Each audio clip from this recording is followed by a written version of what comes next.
I'm going to have to hold this here because I don't know where my clip went, which I really don't like, but it is what it is. Anyway, today we're going to be in the book of Samuel. We're going to read chapter 24 today, chapter 24. All right? So I'm going to flip this and we'll start reading. Make this a little bit smaller. There we go. That'll help. Samuel 24. Now it happened when Saul had returned from following the Philistines that it was told to him, saying, "Take note, David is in the wilderness of En-Gedi." Then Saul took 3,000 chosen men from all Israel and went to seek David and his men on the rocks of the wild goats. So he came to the sheepfolds by the road where there was a cave, and Saul went in to attend to his needs. David and his men were staying in the recesses of the cave. Then the men of David said to him, "This is the day of which the Lord said, Behold, I will deliver your enemy into your hand, that you may do to him as it seems good to you." And David arose and secretly cut off a corner of Saul's robe. Now it happened afterward that David's heart troubled him because he had cut Saul's robe. And he said to his men, "The Lord forbid that I should do this thing to my master, the Lord's anointed, to stretch out my hand against him, seeing he is the anointed of the Lord." So David restrained his servants with these words, and did not allow them to rise against Saul. And Saul got up from the cave and went on his way. David also arose afterward, went out of the cave, and called out to Saul, saying, "My lord, the king." And when Saul looked behind him, David stooped with his face to the earth and bowed down.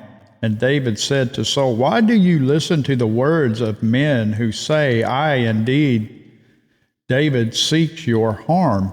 Look, this day your eyes have seen that the Lord delivered you today into my hand in the cave, and someone urged me to kill you, but my eye spared you. And I said, I will not stretch out my hand against my Lord, for he is the Lord's anointed. Moreover, my father, see the corner of your robe in my hand, for in that I cut off the corner of your robe, and did not kill you. Now know and see that there is neither evil nor rebellion in my hand, and I have not sinned against you. Yet you hunt my life to take it. Let the Lord judge between you and me, and let the Lord avenge me on you. But my hand shall not be against you. As the proverb of the ancient says, wickedness proceeds from the wicked. But my hand shall not be against you. After whom has the king of Israel come out? Whom do you pursue? A dead dog, a flea? Therefore let the Lord be judged, and judge between you and me, and see and plead my case, and deliver me out of your hand. So it was, when David had finished speaking these words to Saul, that Saul said, Is this your voice, my son David? And Saul lifted up his voice and wept. Then he said to David, You are more righteous than I, for you have rewarded me with good, whereas I have rewarded you with evil. And you have shown this day how you have dealt with me. For when the Lord delivered me into your hand, you did not kill me. For if a man finds his enemy, will he let him get away safely? Therefore, may the Lord reward you with good for what you have done to me this day.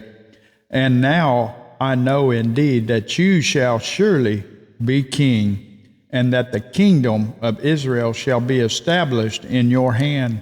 Therefore swear now to me by the Lord, that you will not cut off my descendants after me, and that you will not destroy my name from my father's house. So David swore to Saul, and Saul went home. But David and his men went up to the stronghold. Amen.